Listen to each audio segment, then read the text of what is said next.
자, 주택건설 관련해서 먼저 사업 주체 얘기부터 쭉 보시면서 가겠습니다. 해서 사업 주체 관련은 전반적으로 한 문제 내외가 구성이 되고요. 그다음 리모델링 관련한 주제들이 한 문제, 또 나중에 공급 질서 교란 금지도 요즘은 조금 출제 빈도가 떨어지는데 가끔 구성이 됩니다. 그래서 자, 일단 주택의 건설 과정, 먼저 우리가 건축법하고 주택법이 달라지는 것 중에 하나가, 건축법은 자, 건축 자체가 목적이죠. 분양 목적일 필요는 없습니다. 근데 주택법은 자, 공급을 목적으로 하는, 분양을 목적으로 하는 법이 바로 주택법이 되게 됩니다. 그래서 용어 사업 주체라는 용어를 쓰게 되고요. 주택 건설 사업의 사업 주체 이런 말이죠. 그래서 소위 등록 사업자, 비등록 사업자라고 해서 주택 건설 사업자라는 개념이 있습니다. 그래서 그냥 집 장사하고 싶다고 되는 게 아니라요. 단독 주택의 경우 20호 이상 주택 건설 사업, 연간 단위로 주택 건설 사업을 하고 싶을 때 국토교통부 장관에게 미리 등록해야지 집 장사를 할 수 있고요. 그러면 공동주택 관련해서 자, 원칙은 연간 20세대 이상이 되는데, 시험 문제 출제할 수 있는 것은 연간 30세대 이상의 도시형 생활주택을 건설 사업을 시행하고자 하는 사람은 국토교통부 장관에게 등록을 해야 된다 해서 숫자 물어보는 것들, 단독주택은 20호, 도시형 생활주택은 얼마? 30세대 이상이라고 하는 거. 그냥 공동주택은 낼 수가 없어요. 자, 그 다음에 대지 조성 사업이라고 해서 땅 장사하기 위해서 연간 1만 이상의 대지 조성 사업을 꿈꾸는 자, 국토교통부 장관에게 등록을 해야 된다 해서 이런 것을 우리가 등록 사업자, 등록해서 자, 주택 건설 사업 또는 대지 조성 사업을 할 수가 있겠고요. 이에 대응해서 비등록 사업자라고 하는 거, 등록하지 않고도 주택 건설 사업 등을 할 수 있는 사람 해서 국가 지자체 공사라는 것이 있고요. 요즘은 거의 안 나오고 있고, 우리 시험 지문에서는 주로 지역주택조합이라는 개념이 나오게 되죠. 그래서 이 지역주택조합이라고 하는 것은 따로 이 국토부 장관에 등록하지 않더라도 건설 사업자, 등록 사업자는 같이 결합해서 사업 시행을 하기 때문에 등록하지 않고도 주택 건설 사업을 할 수가 있다. 이렇게 정의를 하게 됩니다. 그래서 자, 일단 20호 30세대 1만 이 정도가 이슈. 그 다음에 시험 지문에 겁나 많이 나오지만 답이 안 되는 건 지역조합 같은 경우 따로 등록 안 해도 주택 건설 사업 등록 사업자와 결합을 해서 사업을 할 수가 있다라고 하는 점, 이 정도 보셨고요. 그 다음에 이제 검토 드리게 될 주제가, 자, 주택조합에 관한 주제가 덩어리가 엄청 커요. 근데 약 한 문제 정도가 구성이 되는 영역입니다. 그래서 이 주택조합이라고 하는 거, 일단은 우리가 내 집 마련의 방법, 뒤에서 공부하겠지만 입주자 저축증서라고 해서 주택 청약 종합저축 가입해서 분양할 때 자, 줄 서서 청약해서 당첨되고 계약금 등을 내게 되면은 주택을 분양받는 게 하나의 방법. 뒤에서 또 하나 주택 상환사채라고 하는 것을 매입하는 것도 하나의 방법. 그리고 또 하나가 주택조합의 조합원이 되는 것도 하나의 방법이 된다. 그래서 주택조합의 조합원이 된다는 얘기는 진짜 자기들끼리 조합을 결성해서 자, 주택을 건설한 다음에 그 조합원이 우선 분양을 받을 수 있는 제도를 가리켜서 주택조합제도라고 부르게 됩니다. 이 주택조합제도에서는 종류가 바로 지역주택조합, 그 다음에 건설을 위한 직장조합이라는 개념이 있고, 리모델링 주택조합, 그 다음에 국민주택을 공급받기 위한 직장조합 등으로 대별해 보게 된다. 해서 뉘앙스를 보게 되면 지역조합이라는 것은 같은 동네 분들이 돈 모아서 집 지어서 자기들 우선 분양을 받는 시스템을 지역조합, 직장조합 중에서 건설이라고 하는 거, 요건 요즘에 시험에 안 나오는데 지금 이런 식이야. 같은 직장에 다니는 사람이 돈 모아서 집 지어서 우선 분양받는 방식, 이걸 건설 위한 직장조합. 리모델링 주택조합은 좀 특이한 거죠. 지역조합이나 건설 위한 직장조합이 새롭게 집을 짓는 데 비해서 이 리모델링 주택조합이라고 하는 것은 지금 기존에 있는 주택을 리모델링해서 그냥 분양이라는 표현은 적절치가 않고 다시 그 집에 들어가는 방식을 가리켜서 리모델링 주택조합이라고 얘기를 합니다. 그 다음에 이제 국민주택을 공급받기 위한 직장조합이라는 개념이 있는데, 요거는 이제 분양받고 싶을 때 개별적으로 청약하면 맨날 떨어지는 사람들이 있습니다. 이분들이 같이 뭉쳐서 청약을 해보자 라고 하는 개념을 국민주택을 공급받기 위한 직장조합이라고 부르게 됩니다. 그래서 나머지 얘들은요, 돈이 많이 들어가니까 큰 돈 관리도 해야 되고 등등 하다 보니까 구청장 등에게 인가라는 요건을 충족을 해야지 어떻다 바로 조합을 설립할 수 있다. 그런데 국민주택을 공급받기 위한 직장조합이라고 하는 것은 이것은 따로 돈 모으는 게 아니라 그냥 각자 입주자 저축증서 주택청약종합저축에 가입을 했다가 나중에 동시에 청약만 하기 때문에 따로 이 돈을 낼 필요도 없고 그저 신고라는 형식을 통해서 공급을 받기 위한 직장조합은 신고라는 형식을 통해서 가능하다. 좀 오래전에 나와서 어쩔지 모르겠어요. 그래서 정리 먼저 하면 두 가지 쟁점으로 가야 되는데 하나가 인가를 받아야 되느냐 또는 신고하고 설립할 수 있느냐. 신고는 좀 간단하다는 얘기고요. 인가라고 하는 것은 좀 복잡한 과정을 거쳐야 된다라는 의미를 가지고 있습니다. 그래서 국민주택을 공급받기 위한 직장조합만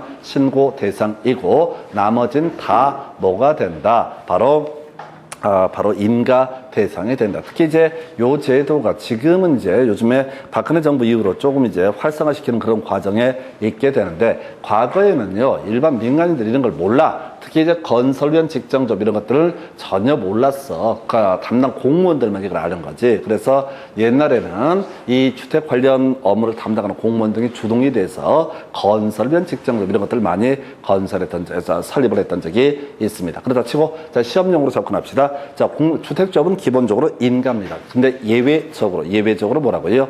신고하면 되는 것이 국민주택을 공급받기 위한 직장조합은 어떻다? 신고로서 가능하다. 이게 첫 번째 논의 포인트. 그래서 이게 이제 가끔 이제 장난칠 때 설립할 때도 어떻다? 인가 받아야 되고요. 변경 해산할 때도 어떻다? 인가를 받아야 된다. 이렇게 가게 됩니다. 그래서 제일 유치한 패턴, 신고 대상이냐, 인가 대상이냐를 물어보는 게 첫 번째 논의 쟁점. 두 번째, 요걸의 문제 대부분은 이거죠. 자, 지역주택조합과 리모델링 주택조합을 비교하게 되는데, 지역주택조합이라고 하는 것은요, 지금 100분의 80 이상의 토지 사용 승낙서라고 하는 것을 받아야만이 어떻다? 지역조합을 설립할 수 있다. 뭔 소리야? 주택 건설 대지 중 최소한 얼마? 80%에 해당하는 꼭 소유권을 확보하는 얘기는 아니고 했었고요. 그 다음에 소위 매매 계약서 이런 것들을 체결해놔요. 조건부 매매 계약을 체결을 해놓게 되면 이걸 가지고 조합 설립 인가를 받을 수 있다. 물론 최근에 법령 개정돼서 토지 소유권 15% 이상을 확보를 할 것 이런 게 떴는데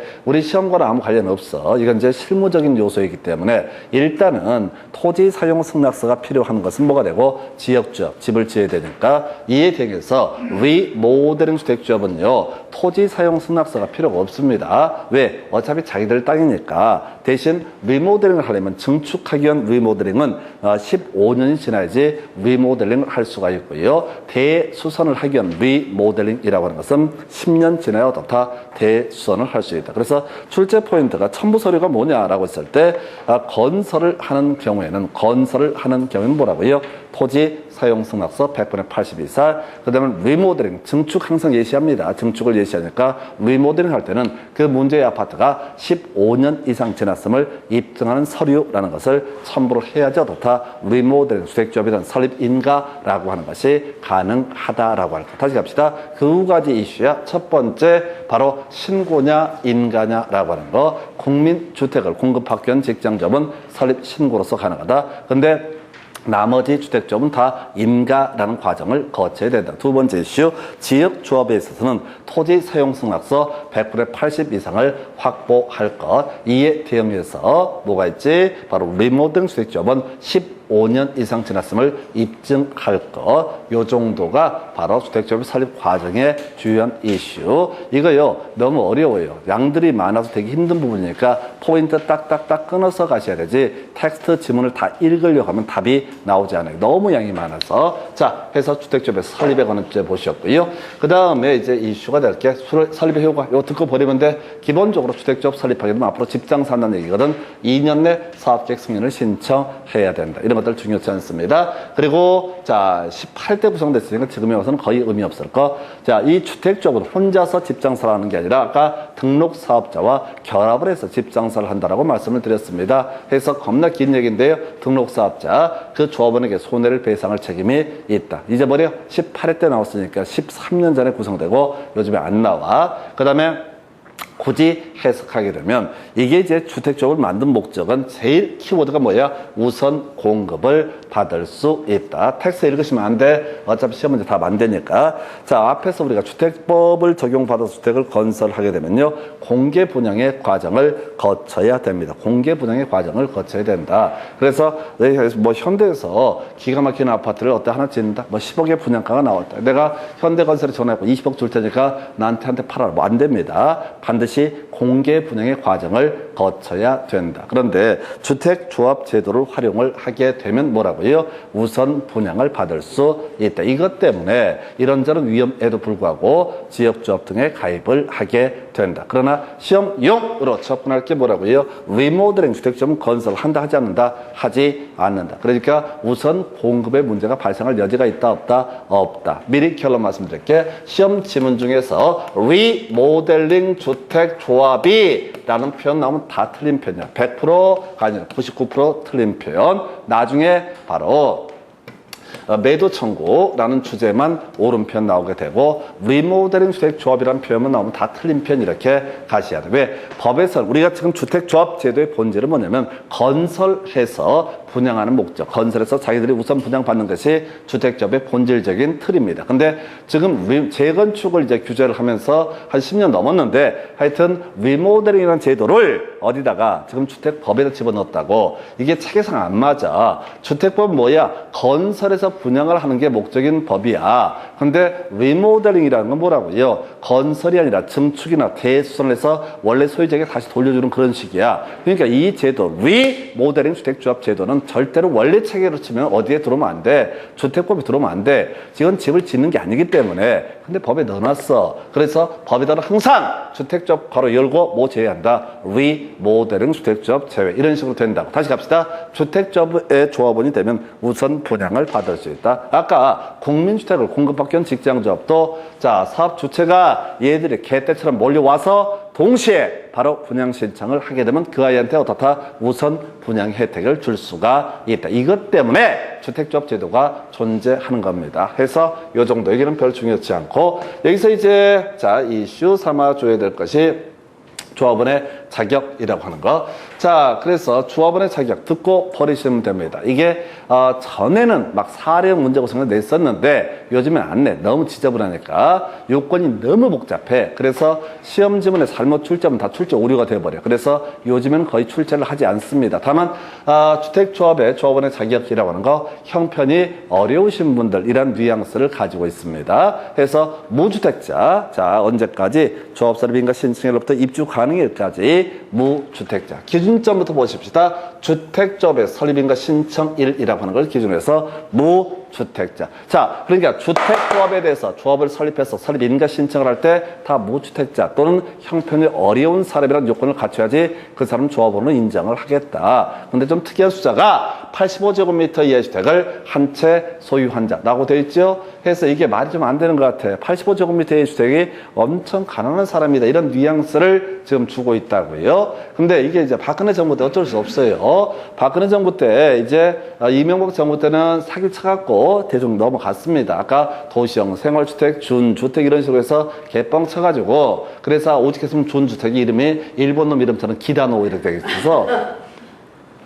아니 그냥 대통령과 똑같아. 그냥 생활에 사귀는 사람이다 보니까 기다노 이런 식으로 해서 정책 넘어갔어. 근데 박근혜 정부 들어와서 주택 공급을 해야 되잖아. 공급을 해야 되는데 방법이 없어. 그리고 이미 이명박 정부 때 그거 다 써먹어 버렸어. 기다노도 해먹고 개뻥 쳐가지고 국민들 사기 쳐먹었어. 그러면 어떻게 해야 돼? 이제 더 이상 사기를 칠 수도 없어. 그래서 박근혜 정부는 자 정책이 그잖아. 창조적 정부, 창조 경제. 아직도 몰라. 아직까지 그 양반 들어갔어도 아직도 그 창조 경제가 뭔지 몰라. 내가 알려줄게요. 창조 경제라고 하는 것은 자 눈 뜨고 자 창조 경제란 것은 85제곱미터 이하의 주택을 한 채 소유한 사람이 겁나 가난한 사람이 되는 거. 이게 바로 창조 경제가 됩니다.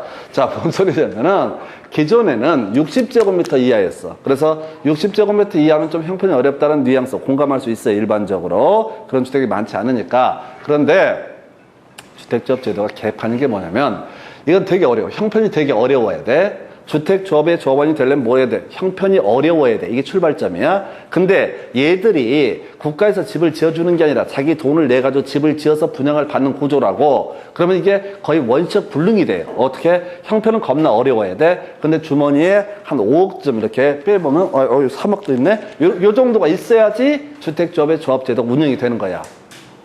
다시 주택조합 제도는 자기 돈 처발라가지고 집을 지어서 우선 분양을 받는 제도라고요. 이해되셨어요?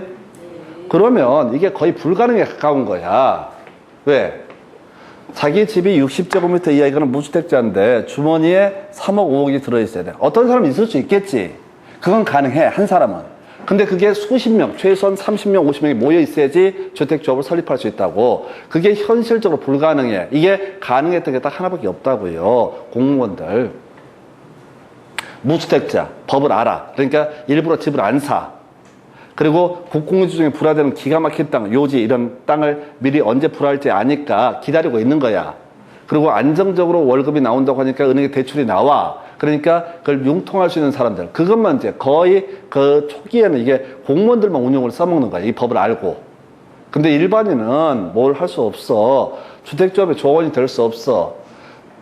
무주택자이거나 85제곱미터의 주택을 한 채 소유한자로서 60제곱미터의 주택을 한 채 소유한자로서 주머니에 3억쯤 들어있는 사람 없어. 그래서 박근혜 정부 때 이걸 이제 현실화시키기 위해서 85제곱미터의 주택을 한 채 소유한 사람도 다 주택조합의 조합원제의로 인정을 하게 됩니다. 그래서 박근혜 정부 전까지만 하더라도 85제곱미터의 주택을 가지고 있었으면 그냥 뭐 잘 살까지는 아니고 뭐 대충 사나 보다 이렇게 했는데 박근혜 정부에서 이 정책이 발표가 되는 순간부터 이제 85제곱미터짜리 주택으로 이사 간 사람 집들 가게 되면 조화 이런 거 들고 가야 돼. 아이고 그냥 힘들게 어렵게 사시네. 이렇게 해서 이렇게 돼서 그게 의미가 없어졌어. 자, 그다음에 이제 국민 주택을 공급받기 위한 직장조합은 무주택자. 여기까지 배경 설명. 자, 시험 문제 답이 되는 거 리모델링 주택조합이라고 하는 거. 조합 설립에 동의하지 않는 사람 조합은 될 수 없고 매도 청구를 할 수 있다. 아까 설명드렸었죠. 리모델링 주택조합이라는 표현이 나오면 다 틀린 표현. 근데 유일하게 뭘 할 수 있다? 매도 청구를 할 수 있다. 그냥 이 명제가 답이 되게 됩니다. 리모델링 결의에 찬성하지 아니한 사람은 다 매도 청구를 할 수 있다. 그냥 거저주는 답이었어요. 23, 24, 25 요때 거의 도배하다시피 나오는 주제. 자, 그다음에 요즘에 이제 한참 나오는 게 조합원 수 몇 명? 20명 이상일 것. 대신 뭐는 제외한다? 리모델링 주택조합은 제외한다라고 해서 중간에 복잡한 얘기 나와 있는데 신경 쓰지 마시고 기본적으로 얼마? 조합원 수는 얼마? 20명 이상일 것. 이게 말이 안 돼요. 나중에 법 체계상 안 맞는데 그냥 시험용이니까 어찌됐든 시험에 자주 나오니까 기억을 해 주실 것 해서 뒤에 문제 보면서 지적을 해 드릴 거예요. 자, 그 다음에 이제 제일 이 파트에서 많은 유력한 출제 포인트 바로 조합원 모집, 그다음에 자격 판단 기준이라고 하는 거. 이걸로 거의 모든 문제 답을 구성을 하고 있습니다. 요 근래 문제는. 자, 지금 애초에 박근혜 정부 전에서는요, 이 주택조합의 조합원 모집할 때 그냥 공개 모집하지 않아도 됐습니다. 형편 겁나 어려우면서 주머니에 3억쯤 들고 있는 그 사람들끼리 은밀하게 카페에서 만나서 우리 집 한번 지어서 우선 분양을 받아볼까? 라고 하는 이런 구조로 돼 있었습니다. 그래서 주택조합 제도가 사실상 형해화가 돼 있어. 건설 자체 거의 안 돼. 불가능한 일이니까. 그런데 박근혜 정부 때 85제곱미터 이하의 주택을 한 채 소유한다도 주택조합의 조합원을 자격을 인정을 하면서 이제는 어떻게 돼? 일반자 주택 분양처럼 투명하게 처리해야 돼. 그래서 뭘 한다? 공개 모집의 방법으로 신고하고 다 공개 모집의 방법으로 밑줄 그으면 안 된다고 그래서 또 밑줄만 그으면 안 돼. 써있잖아. 원칙이라고. 원칙은 시험에 안 나온다고요. 원칙은 시험에 안 나온다고. 원칙을 내는 순간 출제 오류야. 옳게 내도 틀리고 그죠? 개판돼버려. 그러니까 여기는 100% 특례조항 예외만 나온다고. 자, 그래서 다시 갑시다. 이 예외 얘기를 하려면 원칙을 알아야 된다고. 주택조합의 조합원 모집할 때, 자, 공개 모집하고요. 그 다음에 시장군수, 구청장에 신고를 해야 된다. 이렇게 돼 있어요. 그러니까 일반적으로 저거랑 똑같은 구조예요. 일반 건설사가 주택을 분양할 때랑 똑같은 구조로 시군구청장에게 거기는 이제 승인 받아야 되는데 여기서는 신고하고 그 다음에 공개 모집 이렇게 되어 있었습니다. 자, 특례 조항 볼까요? 바로 신고하지 아니하고 선착순의 방법으로 모집할 수 있다. 외우시면 돼. 신고하지 아니하고 선착순의 방법으로 모집할 수 있다. 그럼 뭘 봐야 돼? 뒤를 봐야 돼. 뒤에 나와 있잖아요. 신고하지 않냐고 선착순의 방법으로 모집할 수 있다. 앞에 보면 죽여버릴 수도 있어. 무조건 뒤를 봐야 돼. 신고하지 않냐고 선착순의 방법으로 모집할 수 있다. 이게 이제 비공개 분양. 물론 논리구조는 그런 식이야. 한번 공개 분양에다 개판이 돼버린 경우가 있다. 미분양이 떨어졌다. 그런 것도 다 신고하지 않냐고 선착순의 방법으로 모집할 수 있다. 중간에 조합원 중에 누가 사망을 해버렸다.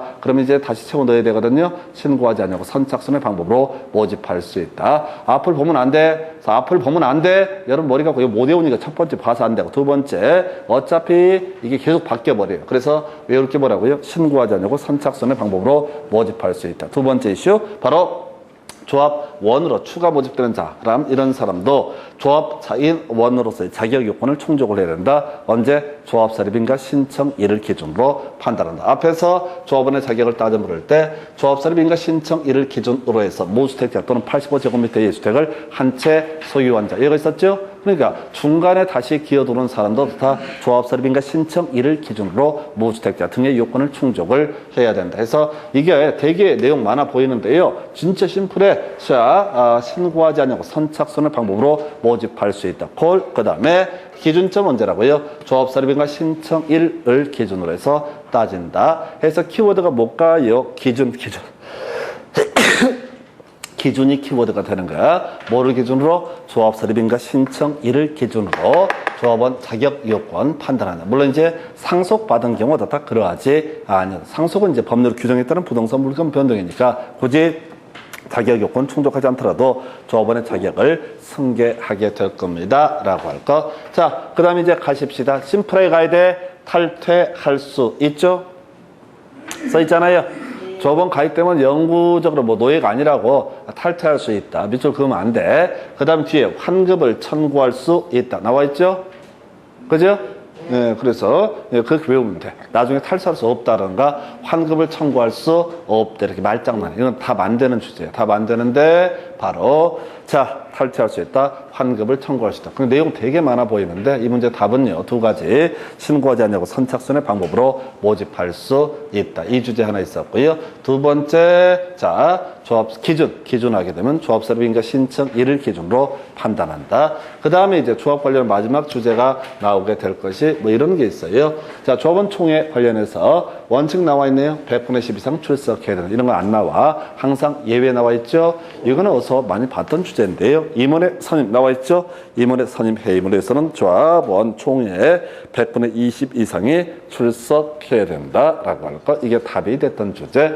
자, 우리가 도시개발법에서 정비법에서 그리고 어디에서 주택법에서 임원 얘기가 나오게 됩니다. 그래서 임원의 선임이라는 거, 자, 도시개발법에서 총회 의결을 거쳐야 된다. 이사, 감사, 조합장의 선임가 바로 총회 의결을 거쳐. 정비법이 좀 어려웠었죠. 정비법에서는 임원의 선임, 총회 의결을 거쳐야 한다. 해임, 총회 의결을 거쳐야 한다. 그러면서 출제 이슈가 되는 게 보궐조합장이라고 하는 것은 어떻다? 총회 의결을 거쳐야 한다. 출제 포인트 될 게 보궐이사, 보궐감사는 어떻다? 대의원의 의결을 거쳐도 된다. 그게 차이.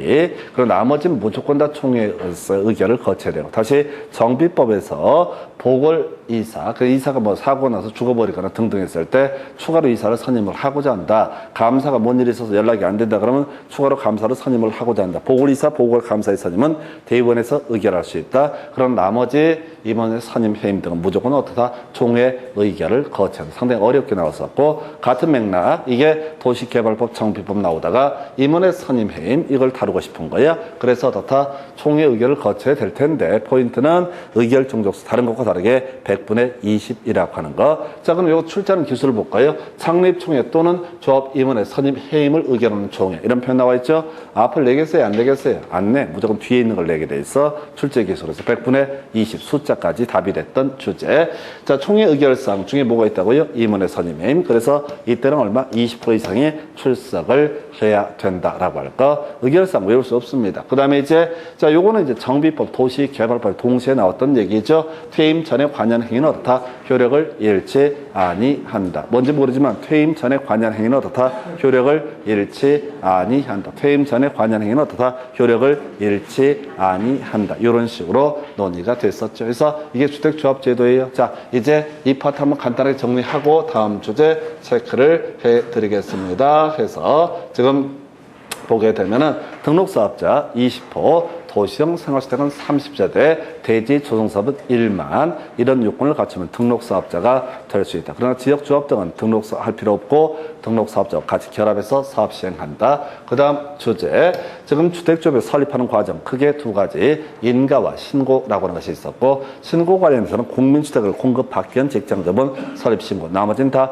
인가. 한편 지역조합에 있어서는 설립 인가를 받기 위해서 토지사용승낙서 100분의 80 이상을 확보할 것, 리모델링 주택조합은 15년 이상 경과했음을 입증하는 서류를 제출할 것. 요 정도가 어떤 첨부서류의 근거가 되게 될 것이고요. 자, 그 다음에 주택조합이 설립되면 조합은 우선 분양의 혜택을 받을 수가 있다. 그러나 리모델링 주택조합은 건설하는 것이 아니기 때문에 항상 리모델링 주택조합 나오면 틀린 표현. 그 다음에 아까 매도 청구를 할 수 있다라고 하는 것만 특이한, 매수 청구. 자, 다시, 조합 설립에 동의하지 아니한 사람에 대해서 매도 청구를 할 수 있다. 이렇게 가야 되죠. 그거 제외하고 리모델링 다 틀렸다. 그 다음에 이제 검토 삼았던 주제가, 자, 조합원의 자격, 형편이 어려운 사람들이란 뉘앙스. 근데, 자, 여기서는 이제 조합 설립인가 신청일이라고 하는 게 추가 모집 관련해서 그 사람도 조합 설립인가 신청일을 기준으로 해서 추가 모집 요건 등, 자, 적정성 여부를 따진다 있었고요. 그러면 조합원 수 20명 이상 이해된다. 조합원 수 몇 명? 20명 이상 이해된다. 원래 지금으로 가면 30명 가야 되는데 하여튼 사연은 긴데 일단 20명 이상. 나머지는 문제 보면서 설명드리겠고. 그 다음에 검토할 게, 자, 신고하지 않냐고 선착순의 방법으로 모집할 수 있다. 그 다음에 이렇게 추가 모집되는 사람들의 자격 여건 판단 여부, 조합 설립인가 신청일을 기준으로 판단한다. 그의 잡단 얘기 탈퇴할 수 있다. 환급을 청구할 수 있다. 부탁드리는데 앞에 자세히 보시면 안 돼. 이상한 얘기 보면 안 돼. 무조건 탈퇴할 수 있고 환급을 청구할 수 있다라고 하는 거 이렇게 가야 되고, 그 다음에 이제 임원의 선임 등 총회 의결을 거쳐야 되는데 임원 선임을 위한 총회에 있어서는 조합원 100분의 20 이상의 출석을 해야 된다. 이 정도까지. 이게 주택조합제도. 이렇게 다 묶어서 한 문제 정도. 그래서 여기는 워낙 무조건 한 문제는 구성이 되는데 범주가 넓어서 힘들어요. 그 외 쟁점들 몇 개 체크를 해보도록 하겠습니다. 자, 보게 되면은 이런 거 나와 있죠. 리모델링이라고 하는 거. 자, 뭐 복잡하게 다 되어 있어요. 해서 이걸 다 외울 수도 없고 외워지지도 않아. 해서 시킨 것만 지금 이 자리에서 외워야 돼. 책 찾아볼 것도 없어. 찾아서 뭐하게? 표시하게? 진도 나갔다고? 아니잖아. 오늘 외우셔야 된다. 외우셔야 된다. 아, 나는 진짜 인간적으로 책을 안 주고 수업을 했으면 좋겠어. 책을 못 찾게. 그래서 그냥 계속 외워야 돼. 이 자리에서. 돌아서면 잊어버리는데 외워야 돼. 그래서 이제 외울 양을 줄이면 되는 거지.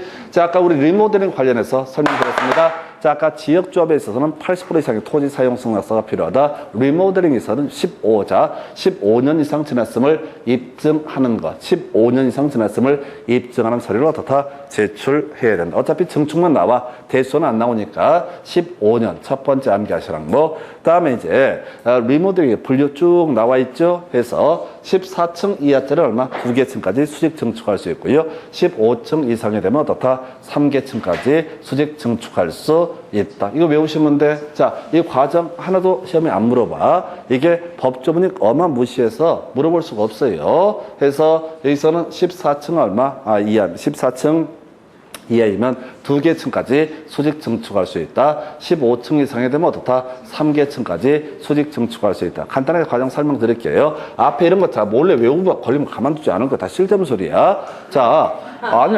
사람들이 자꾸 읽어본다니까? 내용 보고, 강의하려고, 밤에 가서 알바하려고, 야, 오늘은 주택법에 대해서 설명을 해줄게. 야, 이게 말이야. 이게 기존 면적이 85제곱미터 이하면 40%까지 증축할 수 있고, 뭔 줄 알이야. 그런 거 할 거 아니잖아. 밤에 가서 과외할 것 같아도, 아예 답만 알려주는 게 훨씬 나아. 그래서, 이게 이제 원래 증축이라는 게 면적을 넓히는 걸 얘기합니다. 그래서 리모델링이라는 게 개판이야. 처음 이게 리모델링 역사가 지금 한 20년 가까이 됐을 겁니다. 근데 진도가 안 나가요. 진도가 안 나가는 게 여러 가지 변수가 있는데 첫 번째 이슈, 제일 유치한 게 증축하는 거야. 증축할 때 어떻게 해야 돼? 옆으로 펼치는 거야. 앞 베란다, 뒷 베란다 트는 거야.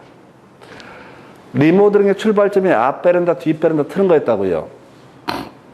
저 방배동 쪽에 3번 있었어요. 예. 근데 사람들이 안 좋아해. 해놓고는 보니까. 그분들은 원래 그런 식이야. 그 방배동 사시던 그 신동 아파트인가 그런데 거기 아파트에 리모델링 했던 분들의 취지는 뭐냐면 이 동네가 너무 좋은 거야. 왜? 수집 만나는 사람들과 같이 사니까. 근데 집이 너무 좁아서 불편해. 그렇다고 뭐 어중이 떠중이 개쓰레기 같은 애들도 섞여 있을지도 모를 이상한 아파트한테 이사 가고 싶지도 않아. 그냥 그 동네가 좋아. 그럼 어떻게? 내 돈 처발라가지고 어떻게 하자? 증축을 하자. 그래서 앞 베란다, 뒷 베란다 터가지고 증축을 했어요. 그 돈 있는 분들이 그게 가능한 거야. 그래서 마진을 목표로 하지 않으니까. 근데 해놓고 보니까 너무 영향가 없어. 일단 집 모양이 너무 개판이야. 길쭉해가지고 앞뒤로. 이상해. 같은 평형이라도 평면 구조에 따라 사는 게 달라지는데 평면 구조도 안 맞고. 그래서 일단 얘는 나가리. 왜냐면 돈 문제가 제일 커요. 만약 집을 증축을 하는데 1억을 쳐 바르면 그게 2억 가치가 있고 3억 가치가 있으면 사람들 막 하겠죠. 근데 1억을 쳐 발라봤자 좀 편해진 걸 제외하고 5천만 원 가치도 없어. 그러니까 증축을 안 해. 그럼 이제 리모델링을 활성화시키려면 어떻게 해야 돼? 일반 분양을 해야 돼. 그죠? 그럼 세대수를 증가시켜요. 세대수를 증가. 그럼 더 골 때리는 모습이 나와. 예를 들어서 이게 복도형 아파트인데 이게 만약에 뭐 10세대가 있어. 이게 이제 한 10세대가 이게 10세대가 있었다. 이걸 이제 세대를 좀 추가를 한다 치십시다. 그럼 이제 기존 뼈대만 남겨도 다 타버리는 거야. 그리고 여기를 만약에 12세대로 만들어. 그럼 모양새가 더 골 때려져. 집이 더 길쭉해져. 그러니까 일반 분양 들어올 사람도 없어. 이것도 망했어. 그래서 이제 세대수를 늘리긴 늘리되 어떻게 하자? 위로 쌓아 올리자. 수직 증축형으로 올리자. 그럼 될 거 아니냐. 그러니까 만약에 지금 14층짜리 아파트면은 16층으로 만들면은 그만큼 뭐 조합원들 위쪽에 올라가고 일반 분양 밑으로 깔고 이런 식으로 하면 대충 되는 거 아니냐라고 해서 그 정도. 그 다음에 기존 아파트가 15층 이상이 되면 3계층까지 증축할 수 있다. 그래서 이게 그 유명한 손학규 의원, 그 당시에 분당 대첩을 이끌었던 손학규 의원이 이걸 공약을 해서 분당 시민들 대상으로 자, 나를 국회로 보내주게 되면은 어떻게 하겠다? 수직 증축을 허가를 받도록 하겠다. 이게 공약사항이었어. 그래서 그게 이제 그 당시에 지금으로 치면 야당세가 엄청난 적이었는데 손학규라는 상품도 있겠지만은 이 수직 증축 요거 딱 공약하니까 갑자기 몰표가 막 쏟아지기 시작해. 수직 증축. 리모델링 해야 되는데 수직 증축을 해야 돈이 된다고 몰표가 나와. 근데 그 당시 국토부의 발언이 재밌어. 그 손학규 당시 의원이 되는데 그분이 공약하고 막 강력하게 국토부 각성하라 이렇게 얘기할 때 국토부에서 했던 멘트가 재밌어. 검토하겠습니다. 그 얘기는 안 하겠다는 얘기거든. 잘 새겨들어야 돼. 국정조사나 국정감사 이런 거 할 때도 정부 관료들이 검토해 보도록 하겠습니다. 이 얘기는 어차피 안 돼 새끼야. 근데 그냥 대놓고 안 된다고 얘기하기 민망하니까 한번 생각해 볼게라고 얘기를 해줄게 라는 말이 생략이 되는 게 검토해 보겠습니다야. 근데도 성남 시민들은 순진한 사람들이에요. 그래서 수직 증축 되나 보다. 그래서 표를 줬지. 그러고 나서 이제 국회 보궐인가 아마 그랬을 거예요. 그러고 나서 문제가 됐던 게 2달 있다가 국토부에서 발표를 했어. 그래도 안 되겠습니다. 법에서는 이렇게 돼 있잖아요. 수직 증축할 수 있다고. 할 수 있다고 돼 있다고. 14층이면 얼마, 2계층까지 15층 이상이면 얼마, 3계층까지 증축할 수 있다고 법이 돼 있다고. 단 안전해야 돼, 요건이. 그래서 안 돼요. 제가 이제 그래서 뭐 몇 년 전이고 이거 거의 10년 넘은 사안인데 동네에서 리모델링 한다고 그러면 웬만한 거 그냥 빠져나오시기 바랍니다. 거의 불가능에 가까워요. 여기 뭐 목련 아파트도 리모델링 뭐 플랜카드 붙여놨는데 절대 쉽지가 않아요. 쉽지가 않다는 게 시간 자체가 너무 많이 걸려요. 재건축은 재건축 조합을 설립하면 그걸로 날아가는 거야. 쭉 달려가. 근데 리모델링 주택 조합을 설립했다 한들 그걸로 끝나는 게 아니라 그때부터 처음부터 동의 다시 받아야 되고 리모델링 관련 허가 받을 때 또 동의를 받아야 되고 엄청 점점 첩첩산중이 되는 거야. 그래서 사람들이 무지해가지고 재건축이랑 똑같은 줄 알고 리모델링에 투자한다 이런 것들은 정신병자들이야. 겁나 무식한 티 내는 거예요. 그래서 우리는 그 쓸데없는 소리 빼고 14층 얼마? 2계층. 15층 얼마? 3계층. 이것만 뒤지게 계속 내고 있어요. 그래서 그 정도. 기준. 리모델링 기본계획 작성 기준 누가 정한다? 국토부 장관이 정한다. 정한다. 누가 정한다? 국토부 장관. 10년 단위 수립 5년마다 재검토 얘기 나와 있어야 되죠. 어디랑 똑같다? 정비법에서 정비기본계획과 구조가 똑같습니다. 정비법에서 정비기본계획이 10년 단수립 5년마다 재검토, 대도시 시장이 아닌 시장의 경우에는 도지사가 기본계획 수립 필요하다고 인정했을 때만 수립하도록 하고 그런 거 있었잖아요. 그 얘기가 똑같다고 얘기야. 똑같다고. 그래서 우리 정비법 할 때 기본계획 변경 등 뭐가 있었어? 단은 어떻다? 절차를 생략할 수 있다. 그러면서 정비계획은 뭐가 나왔어? 들어가면 어떻다? 이때는 생략할 수 있다. 이런 거 외우셨어? 이변단, 뭐 그런 얘기였어요. 이게 정비기본계획, 정비계획. 그리고 이 리모델링 기본계획은 똑같은 구조예요. 리모델링 기본계획과 정비기본계획은 구조가 똑같다. 별 의미 없어요. 좀 이따 문제 중에 볼 때리는 거 나오는데 신경 쓰지 말고 여기서는 이거나 외워. 14층이야 2계층까지, 15층에서 얼마? 3계층까지. 그러니까 지금 이 법이 들어온 지 한 10년 됐는데 시험 문제 답을 풀 수 있는 문제 중에서 냈던 쟁점은 다 이거밖에 안 내요. 근데 우리 수험생은 전혀 개의치 않아. 니들이 그걸 내? 나는 이걸 준비할 거야. 이걸 우리가 망상에 빠져 있다라고 얘기하는 거 전혀 의미가 없어요. 이건 나중에 나중에 아니라 이건 하여튼 사연은 긴데 절대 출제 못 합니다. 이거 출제하면 내 손에 장을 찢을 수 있어요. 이건 원래 법조문이 10줄이 넘어요. 여기서부터 여기까지가 하나의 법조문이라고. 이건 분석해서 쪼개놓은 것이고 법조문이 너무 길어. 그리고 제일 마지막이 다만 이렇게 수직 증축형 리모델링에 있어서는 14층이 할 때 2계층까지, 15층 이상이면 3계층까지 증축할 수 있다. 그러니까 이게 마지막 문장이 되는 거예요. 그래서 이것만 출제가 이루어지게 됩니다. 그 정도 살펴드렸고 그 다음에 이제 똑같이 논의를 해볼 것 중에 하나가 리모델링의 절차 등 관련해서 볼까요? 자, 리모델링은요. 자, 동의 받고요. 허가 받아서 다 리모델링을 할 수 있다라고 할 거. 자, 전체 그림 볼까요? 리모델링 하려면요. 우리 정비법이랑 뭘 밑줄을 외우고 와, 밑줄을.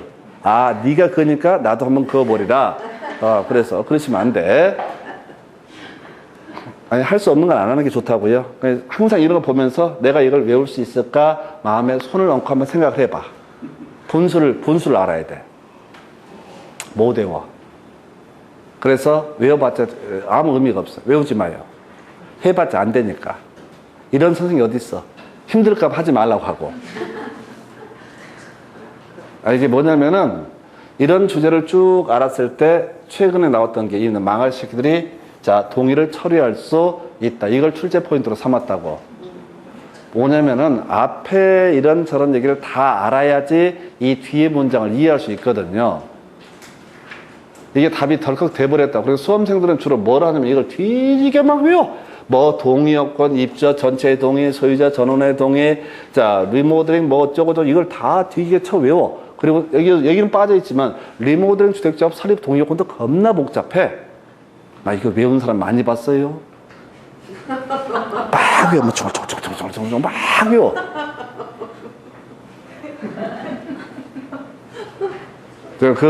그런 보면서 딱 드는 생각이, 야, 나는 21년 했는데 아직까지 못 외웠는데, 야, 저 사람은 머리가 겁나 좋은갑다. 한 3개월 만에 외우는 거 보니까. 개뻥치고 있네. 외우는 척할 뿐이지 못 외워요. 절대 불가능해요. 내가 닭대가리가 아니라니까. 우리 집에서 몇 등 안에 들어? 내 동생이 좀 앞에 있고 우리 어머니가 나보고 그런 얘기를 했어. 넌 대가리가 나쁘니까 노력을 열심히 해야 되는 스타일이다. 이걸 큰아들한테 할 얘기를 아닐 것 같은데 그걸 얘기를 해줘. 그리고 요즘에도 가끔 어쩌 통화할 때마다 잊어버릴까 봐. 넌 머리가 좋지 않으니까 열심히 노력을 해야 된다.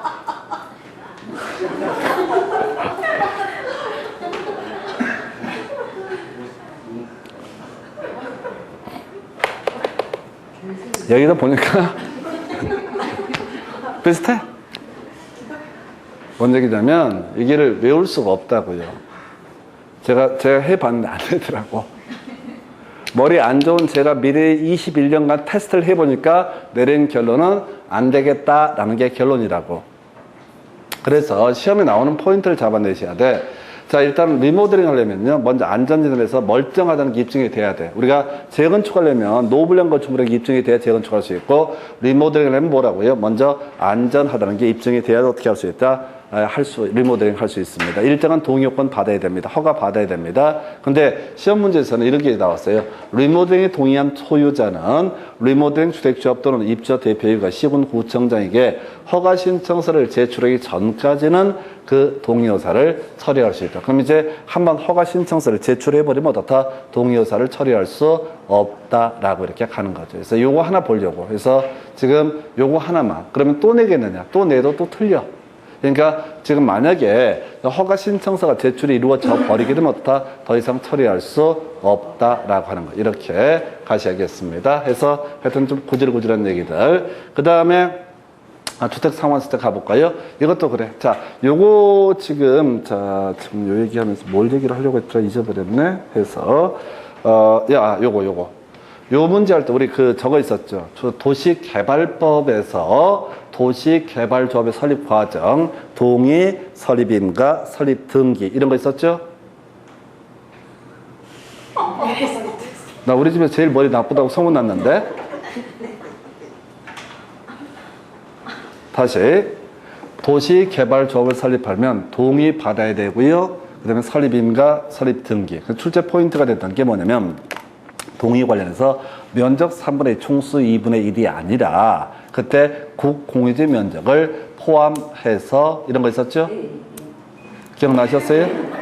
왜 그 얘기? 그러니까 면적 3분의 숫자 2분의 1이 중요한 게 아니라 국공유 면적을 전체 포함해서 그 중에 면적 3분의 1, 총수 2분의 1. 두 번째, 설립 인가 말고 주된 사무소의 소재 변경은 신고하면 된다. 이런 거 있었잖아요. 지금 무슨 얘기를 하려고 이 얘기를 하냐면 이게 일반적인 법조문 구조예요. 이걸 보통 수험생들이 외우는데 이건 의미가 없는 거고 이거의 특수한 경우가 뭐야? 동의했으면 그냥 손모가지 자르기 전까지 해결 안 되는 거냐? 아니 허가 신청서 제출하기 전까지는 어떻다? 동의 의사를 처리할 수 있다. 이런 맥락. 그러니까 원칙에 관한 부분이 있고 예외에 관한 부분이 있어서 그 예외 파트를 가지고 장난을 치면서 출제가 된다. 이런 취지가 될 것이고요. 그 다음에 지금 이 얘기하다가 지금 주택상환사채 얘기할 때 스톱 요거 할 때는 우리 비슷한 주제가 도시개발법에서 도시개발채권이라고 하는 게 있었어요.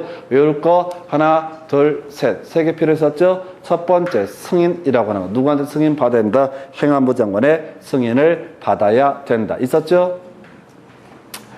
도시개발채권 지자체장이 도시개발 사업에 필요한 재원을 조달하기 위해서 돈 빌리는 것을 가리켜서 도시개발채권 지방채니까 결과적으로 다 행안부 장관의 승인을 받아야 된다. 두 번째 이슈 상환이라고 하는 것이 이슈가 됐었죠. 그래서 상환기간 5년부터 10년까지 범위에서 조례로 정한다 얘기하고 요즘에 한참 이슈가 되는 게 중도 상환할 수 있다. 이런 것들이 이슈됐었죠. 그래서 그 세 가지 가듯이 이 주택상환사채 얘기는요. 일단은 어디서 한번 이슈가 되려면 저기서 한번 문제가 되죠. 주택상환사채라고 하는 것은 금융론 파트에서 부채금융 얘기할 때 하나 이슈가 주택상환사채. 그러니까 한국토지주택공사 등록사업자 이런 애들이 뭘 하냐면은 야야 돈 좀 꿔줘 앞으로 집으로 줄게 라고 하는 회사채를 뭐라고 한다? 주택상환사채라고 부르게 된다. 해서 그게 이제 이 주택상환사채는 현재 거의 사문화됐습니다. 이게 어디서 적용이 됐냐면 저는 자료 찾아보니까 여기 평촌 지역에서 주택상환 상환사채를 발행했던 적이 있었대요. 토지공사에서. 어떻게 하는 거냐면 주택건설사업, 평촌 신도시 개발 사업을 하기에 앞서서 이 원주민들한테 돈 있는 분들 우리한테 돈 미리 얼마를 내면은 뭘 주겠다. 앞으로 집 한 채 분양을 해주겠다. 그러니까 그 당시에도 그렇고 지금도 그렇고 그런 막대한 자금을 동시에 지출할 수 있는 사람은 지주, 돈 많은 분들이야. 근데 결과적으로 주택상환사채를 발행을 하게 되면 결과적으로 대부분이 집값이 더 오른다는 게 거의 전제가 돼 있고 약속이 돼 있어. 그래서 내가 아무리 주택상환사채가 돈이 된다는 걸 알더라도 지금 당장 굶어 죽을 이 형편에서는 사채를 매입할 수가 없어. 그럼 결국은 가진 자들끼리 돈놀이 하는 이런 시스템이 되고 만다라는 비판이 있어가지고 지금은 주택상환사채가 사실상 사문화됐습니다. 그렇다 치고 주택상환사채 토지공사 발행할 수 있고 등록사업자 발행할 수 있다. 다 필요 없어. 출제 포인트 뭐야? 등록사업자는 보증받았을 때마다 다 사채 발행할 수 있다. 이거 하나 쟁점됩니다. 자, 등록사업자는 민간건설업자에 믿을 수 있다 없다? 믿을 수 없다. 그래서 등록사업자 보증받아야 다 사채를 발행할 수 있다. 이게 30회 때 도시개발법에서 나왔었잖아요. 도시개발법에서 토지상환채권이라고 하는 거. 자, 지금 관련해서 토지상환채권을 발행한다는 건 소용 방식으로 사업 시행을 할 때 보상금 현금으로 못 주니까 어떻게 해라? 각서 받아라. 이런 게 토지상환채권이라는 개념이 되게 된다. 그때 나왔던 것이 믿을 수 없는 민간업자는 어떻다? 보증받아야지 토지상환채권 발행할 수 있다. 똑같은 구조야. 주택상환사채 등록사업자 믿을 수 없으니까 이 사람 뭘 해야 된다? 보증받아야 된다. 두 번째 이슈. 꼬리에 꼬리를 물고 나오는 이슈. 바로 등록사업자의 등록이 말소가 됐다라고 한번 해보겠습니다. 등록사업자의 등록이 말소가 됐다. 그래도 보증받은 사람이 공사하기 때문에요.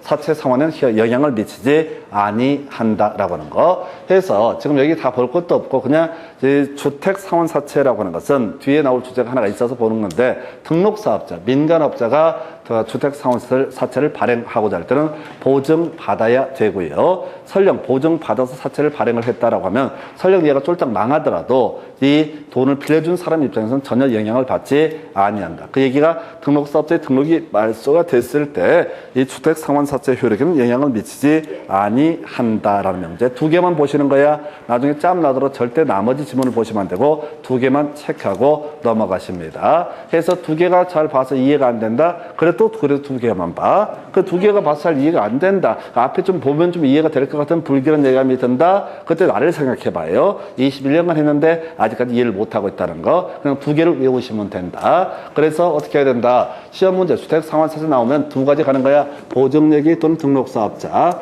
등록 말소 얘기를 이걸 찾아보시는 거예요. 그럼 문제를 풀 수 있고 내용을 읽으시면 못 풀어. 내용을 읽게 되면 못 푼다고요.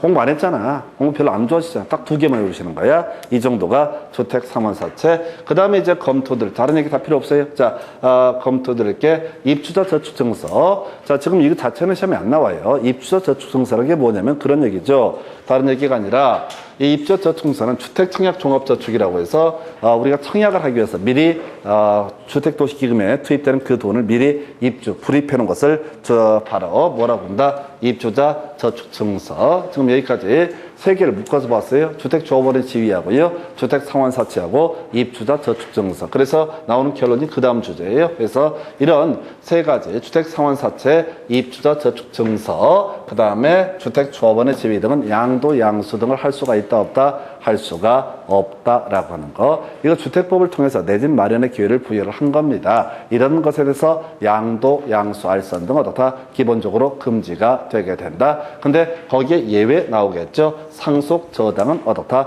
그러하지 아니하다라고 하는 것. 논리 구조를 정리하면 됐습니다. 주택법에 따라서 내 집 마련할 수 있는 지위 증서일 주택상환사채, 입주자 저축증서, 그 다음에 지금 주택조합원의 지위 등 기본적으로 양도, 양수 등을 할 수 없다. 근데 항상 시험에서는 예외를 물어본다고요. 상속 저당은 어떻다? 그러하지 아니하다. 지금 이제 7년 기준 두 번 출제가 됐었고 최근에 나오고 있지 않습니다. 그래서 요 정도 얘기 보시고 잠시 끊었다가 이제 문제 가지고 쟁점들을 설명드리겠습니다.